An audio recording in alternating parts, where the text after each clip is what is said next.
Un agregado al cuadro clínico del paciente diabético es hablar sobre cómo se encuentran las otras hormonas que tiene.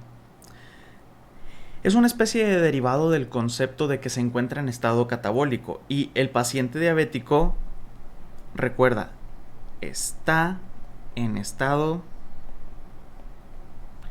catabólico. Fuera de que al paciente diabético tipo 1 contestarás que sus niveles de insulina se encuentran disminuidos y que el diabético tipo 2 tiene los niveles de insulina elevados, pero sin servir, entonces ambos están en un estado catabólico. Fuera de ahí, las respuestas son lo mismo para ambos pacientes en todos los casos.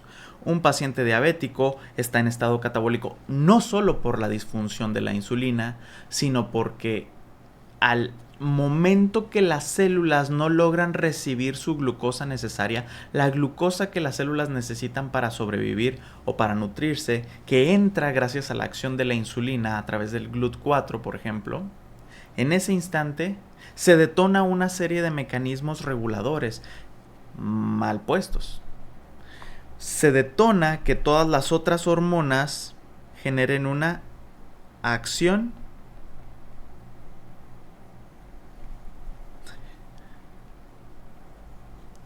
contrarreguladora que va a provocar que quiera estar en estado catabólico, ¿ok? Así que vamos a contestar todas las opciones como si el cuerpo quisiera ponerte en estado catabólico para producir glucosa que luego le puedas proporcionar a las células, ¿ok? Como si quisieras producir glucosa que luego le puedas llevar a las células. ¿Por qué? Si ya hay un chorro de glucosa. Sí, pero no le entra a las células porque no funciona la insulina, lo que hace que el cuerpo esté confundido. ¿Ok? Acción contrarreguladora.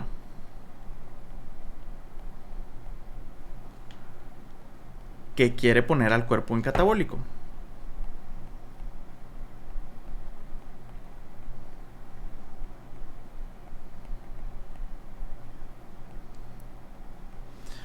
¿Me expliqué?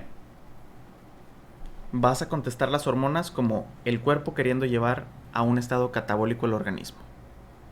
Hacer más de lo que ya hay. Digo, es que por eso es una enfermedad. Ejemplo. ¿Cómo se encontrarán los niveles de adrenalina?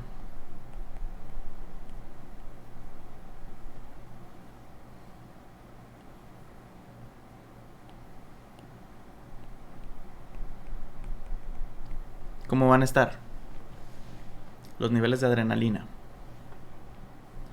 ¿Cómo van a estar los niveles de glucagón?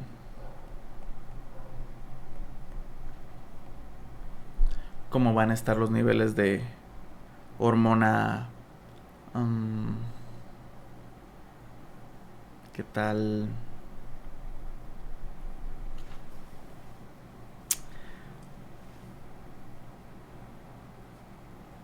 Por ejemplo, cortisol.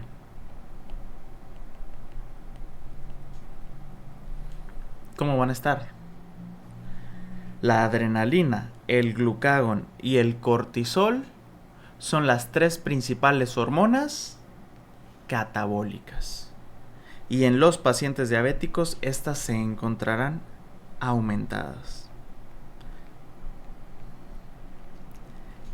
¿Qué? ¿Por qué? Vamos a partir de la lógica inicial. Te recuerdo que la insulina, como lo explicamos en los videos de regulación de insulina, la insulina inhibe al glucagón. Y al no funcionar la insulina, los niveles de glucagón se elevan. Y provocan todo el cuadro catabólico, aumento de los niveles de glucosa, liberación de glucosa, catabolismo, que no logra ser compensado por la insulina que o no está o no sirve, depende del tipo de diabetes. ¿Me expliqué? Del mismo modo, a las células no se les está proporcionando gracias a la insulina, no logran meter en las células la glucosa, lo que hace que las células respondan con una respuesta adrenérgica por casos de emergencia, produciendo y favoreciendo el cuadro catabólico. Todo el organismo se perfila hacia un camino catabólico, así que la adrenalina también se encontrará elevada. Recuerda lo que te dije, contesta todo en la diabetes como un cuadro plenamente catabólico. Adrenalina aumentada para hacer cuadro catabólico. Y de hecho, no solo esto, además es la misma adrenalina que hace ese efecto de liberar glucosa que intenta cuando estás en hipoglucemia, pero aquí lo hace siempre porque cree que estás en hipoglucemia, porque no le entra la glucosa a las células.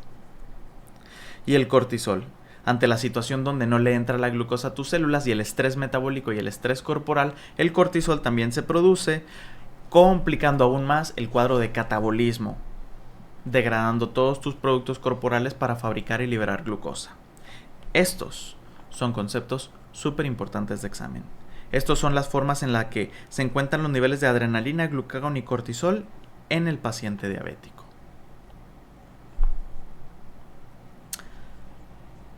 Por otro lado, me gustaría hacer una discriminación de la idea. Quiero que también siempre contestes otras enfermedades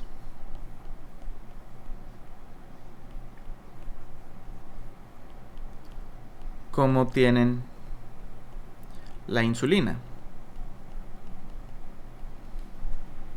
¿Cómo tienen la insulina?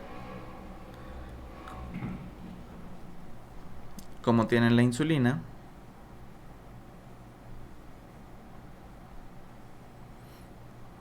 Por ejemplo, el paciente con gigantismo o acromegalia.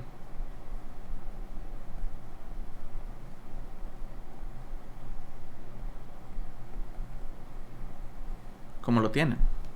¿Cómo lo tienen? Bueno, todos estos son casos de aumento de la GH. ¿Cómo lo tienen en cambio el enanismo? Ya sea enanismo con baja GH o con enanismo del Larum con la falla del receptor de la GH, pero en general el enanismo que ya sea baja cantidad o función de la GH. Disminuido, ¿no? Vamos a ver, ok, hagamos esta comparativa. Recuerda que la hormona del crecimiento genera una resistencia a la insulina. Por lo tanto, el gigantismo o la acromegalia provocará que suba la insulina. Siempre contestarás que la insulina estará elevada en los pacientes con exceso de GH funcional. Y por lo tanto, pues como una especie de tendencia aumentada a la diabetes mellitus tipo 2. En cambio, cuando no tengas hormona del crecimiento, no vas a tener este efecto de resistencia a la insulina. Recuerda además que la hormona del crecimiento es catabólica. La hormona del crecimiento es catabólica para los carbohidratos. Lo único en lo que es anabólica la hormona del crecimiento era en proteínas. Así que bueno, el enanismo, la GH, porque el gigantismo y la acromegalia subían la glucosa, que subían la insulina. Por lo tanto, el enanismo y baja GH bajan la glucosa. Esto ya te lo expliqué en el tema de hormona del crecimiento y por lo tanto tienen baja la insulina.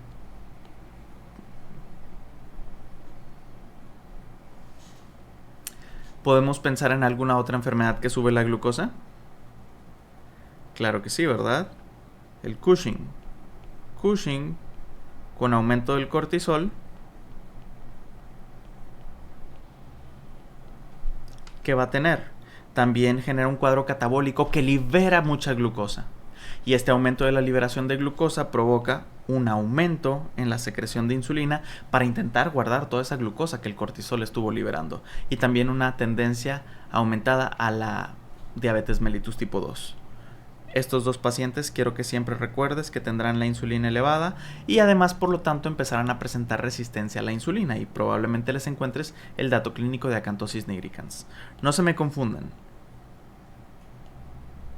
Esto fue cómo están los niveles de estas hormonas en el paciente que ya es diabético y acá cómo está la insulina en pacientes con otras enfermedades endocrinas.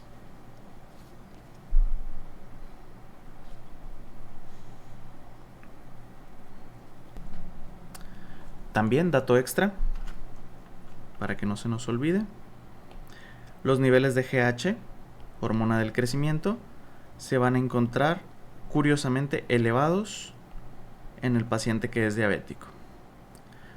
¿Por qué? Te preguntarás. Misma lógica que el resto de las hormonas. Sí, yo sé que normalmente los altos niveles de glucosa que deberían suprimir los niveles de adrenalina, glucagón, cortisol y GH deberían ser efectivos, ¿no? O sea, alta glucosa, que es de hecho lo que tiene el paciente diabético, bajan los niveles y nos daría lógica pensar esto. Pero es que recuerda que el paciente no está en una lógica correcta, está enfermo y no logra que esta glucosa elevada entre a las células para dar esa señalización de que, oye, sí hay mucha glucosa. Así que el cuerpo no se va a dar cuenta de que tiene elevada la glucosa. Va a estar pensando que tiene baja la glucosa, porque por ausencia de la función de la insulina no entra a las células. ¿Me expliqué ya claro? Eso hace que como el cuerpo no se da cuenta de que tiene la glucosa elevada, piensa que la tiene disminuida y produce estos mecanismos contrarreguladores.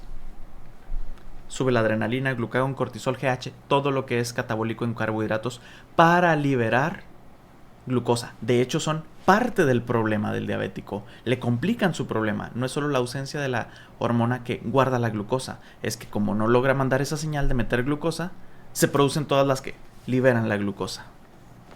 Y listo.